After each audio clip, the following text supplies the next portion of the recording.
There are some of you that enjoy suffering. And I say that with love because I was one of those people for the longest time. Even though I was saying, I am so done with suffering. I just want to heal. I'm ready to move on and evolve and this and that. I had spent thousands of dollars on mentorship, on breath work, on different things to learn how to journey into higher consciousness and out of that lower realm of suffering. So I thought, I need you to really pay attention to this episode because it's going to be very important. I don't enjoy talking about my past. I don't find it beneficial, and I'm going to explain why. Now, if it can be in a way of helping others to serve others and talking about it in a way that can still put a positive spin on it and use alchemy, then I most certainly will use my story because I'm a survivor many times over, and I will do things like that because that's what I've been called to do here on this earth, and I'm not going to deny that. So for anyone who wants to say that's victim mentality, learn the difference. I encourage you to. I'll also talk about what that is so people can understand what the difference is too. What the things I'm a survivor of. When you look at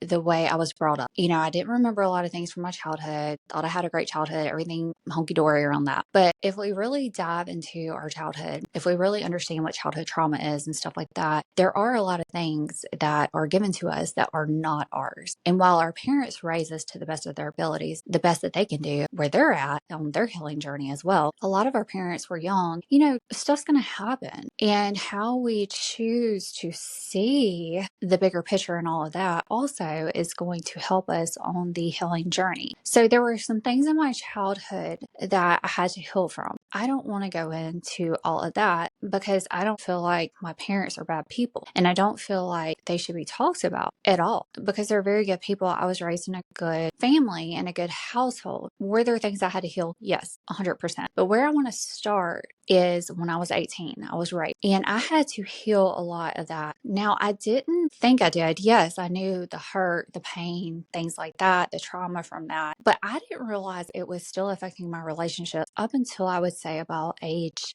38, 39, until I actively made a point to go in, do the work, do a lot of breath work, reopen my heart, because it was also linked to past lives and things I was being shown around that. While I didn't think I had a problem with men or anything to do around that, it was linking to my womb. And as women, we hold a lot in our womb space. We hold a lot of trauma, whether it be from this lifetime, past lifetimes, from sleeping with people that even if we're married to them, we're like, I don't really feel like it. I guess I'll just do it tonight, whatever. That's still going to put trauma in your body because your body's telling you, I don't want to do this. I don't really feel like it. Or you might not even like that person. Do you know how many people are married and they don't even like the person they're married to? And every time you sleep with them, you're denying your body. I can't tell you how many people go and hook up with people they don't even know. Do you know what you're doing? You're taking on the energy of that person in our womb space. And men seem to think that they're not taking on energy because they don't have wombs when they absolutely are. It works both ways. So that's very important to know.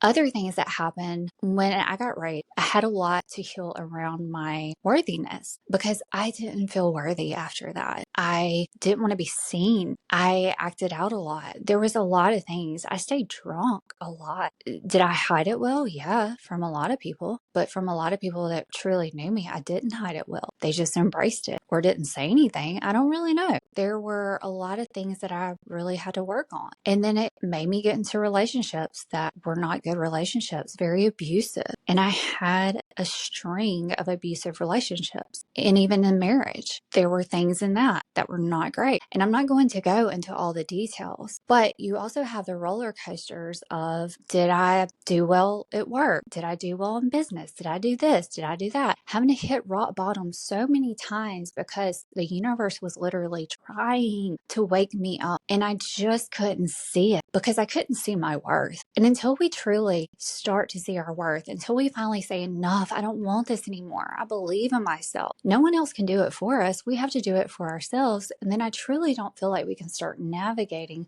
into these realms. So that's one. We have to truly want it. Well, I wanted it. I wanted it so bad. I knew I was done with suffering, but I'm like, what is going on? I feel like I can't. It was like I was healing, healing, but it's almost like I got addicted to healing. And I see this happen to a lot of people with the breath work, the shadow work, the inner work, and all of this is great. But the thing is, we have to balance it out with pleasure and play and sensuality and wonder and all the good things too. It can't just be one side or the other. It has to be balanced. So I started learning more about that. Source gave me a message one time during meditation that was so good.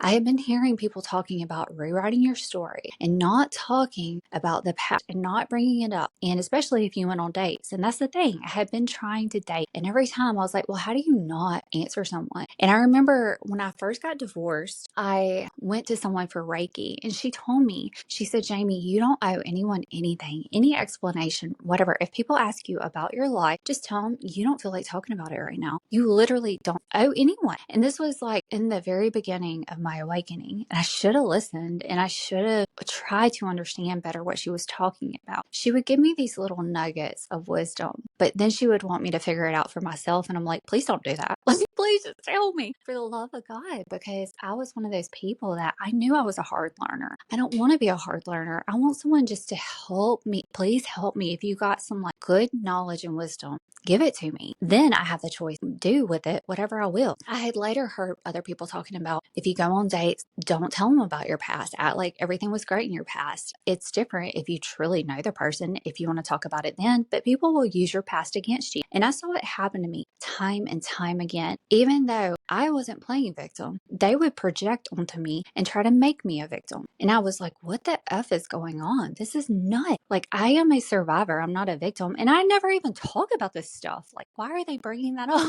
You have to be careful because people will try to paint you in a picture it's convenient for them to see you in. And then I heard about like rewriting your story, and it was the same concept. If you want to sit down and look at the stuff at your past, like sit down with it, see everything that comes up, process it. It's not like glazing over and not processing over the stuff that happened and ignoring it, but it's feeling the emotions around it and then literally rewriting. So if you say you had a terrible childhood and you're like, I was abandoned and blah, blah, blah, like now you rewrite it in a way to say, I am not abandoned. I am safe. I give myself this and that, and I have shelter, and thank you so much, blah, blah, blah. However you need to feel, like you rewrite it in your own words, your own energy and frequency. And the thing is, that's transmutation. That's alchemy. Being able to go in, do the work around it, process it, and then come back out of it, turn lead into gold, and make light out of it. And so I started hearing that, but it's still something wasn't clicking to me. And I'm like, what is not clicking? I don't understand. It's almost like, are we just tricking ourselves? And some people would say, yeah. Well, then I had a meditation one day where Source came to me and it was clear as day and so very powerful, to where they were showing me, because I heard a podcast, I think the night before, and the person was asking, are we just here to master our thought? And so I asked, are we just here to master the thought? And they were like, partly, but it's not just thought. They showed me the pyramid. And when you look at a pyramid of creation, then you have on one side the element of thought, which is masculine, logic. You can look back at like Thoth and people like that, like the whatever archetype you want to work with, that is more in the mental. And then on the right side of the bottom of the triangle, you have the feminine aspect, the mother, the flow, the matrix, the matter, the darkness, because everything's created in the void. The creation is in the womb. And so when you put the masculine property with the feminine property and those energy, which is within us, then we go into the vortex and we spiral up into that pyramid of thoughts, emotion, word. Everything is it comes together so powerfully. And then we spiral up. It looks like a DNA, like the helix going up, or Kundalini, dragon energy. And you get that sacred flame going up into creation, up into the Godhead, the divine. And that's where you bring it all together.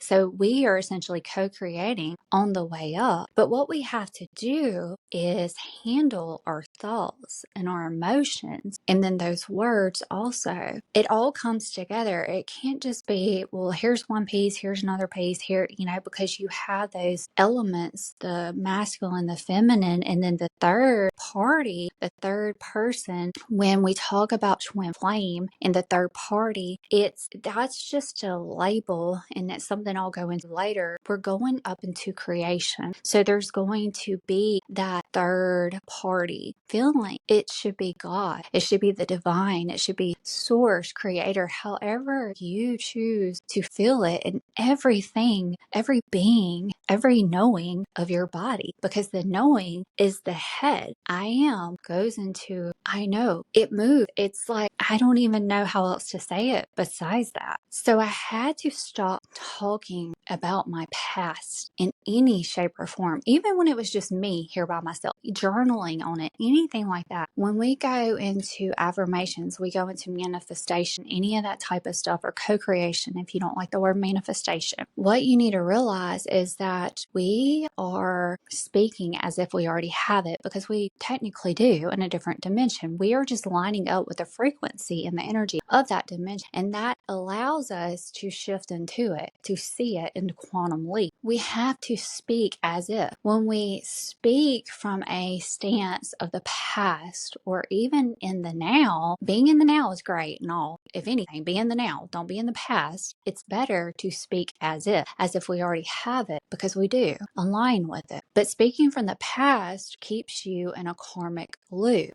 Karma is not a bad word. People associate karma with some bad meaning for some reason. I don't understand. We create these worlds, we create these realities. So, of course, we're going to create this karma. We have to be aware once we start, and even this happens when we're not even aware, though. So, that's why it's good to start being aware, start being conscious, start caring how you're treating people, start caring how you're treating yourself, because we can rack up karma in the simplest ways or big ways. But you want to be able to get out of that dimension. You want to be able to get out of the lower emotional body. I'm telling you, go online and look all this up, and it will start making sense. As above, so below. Everything will start making so much more sense. You will start having remembrance, and there's no denying it. You know, quantum physics.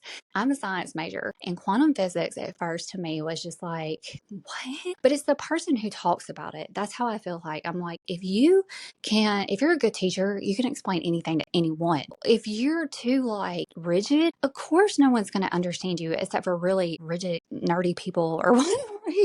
Like, that's just how they are. Like, their minds are different, you know? If you're truly like, you can tell the polymaths of the world. You can tell when they are just spiritual, when they are in tune, when they freaking get it, man. They're on it, and it's like they're channeling source energy through their body, and it makes sense to everyone. And it's just beautiful. So now to me, I feel like there's a lot of quantum physics where I'm like, yeah, totally. I totally get that now. To where before, you know, when it was like 10 years ago, or God, when I was in school, I don't know, what was that, like 20 something years ago in college, I was like, what the crap is this quantum? Like, what? Physics? No, no, I gotta get out of here. Like, I'm gonna go do hair now. Bye. But this is truly how we are able to move out of the past. We are able to move out of trauma. And I can't tell you how many people like. Instagram is a little bit better. I will say that. Okay. So every social media, if you don't know this yet, has its own frequency. So, you know, Instagram is better than Facebook. Facebook, y'all, it is low vibrational. Some of y'all on there, like, and I doubt that it's going to be the people that are listening to my podcast, but some of the people on there, I'm just like, yeah, bless. And I will try to be like, hey, you know, I try to help them, and there's no helping. They just want to talk about the same crap over and over again. And then they get more of it, and they don't understand, why am I getting more crap? It's like, because you keep talking about it. You think about it, you talk about it. Your whole day revolves around it. Like, for the love of God, don't you want to be happy? And I'm sure I did that too at one point. And people were like, oh, Jesus Christ, here she goes again. She's talking about like whoopity woppity boo boo boo in the universe and stuff like that. But like, it was just, I can't with some people. Like, at least I wasn't that bad. I don't feel like, you know, I don't know. And see, I gotta be careful about judging, because I want to shake them and be like, I'm trying to help you, let me help you. But some people just don't want to be helped, and that's where we gotta walk away. So, don't get on Facebook and delete it or something. I don't know. I don't know what the answer is. I'm still trying to figure it out myself. But anyways, I just want to get on here and talk to y'all about that real quick. Love you. Bye.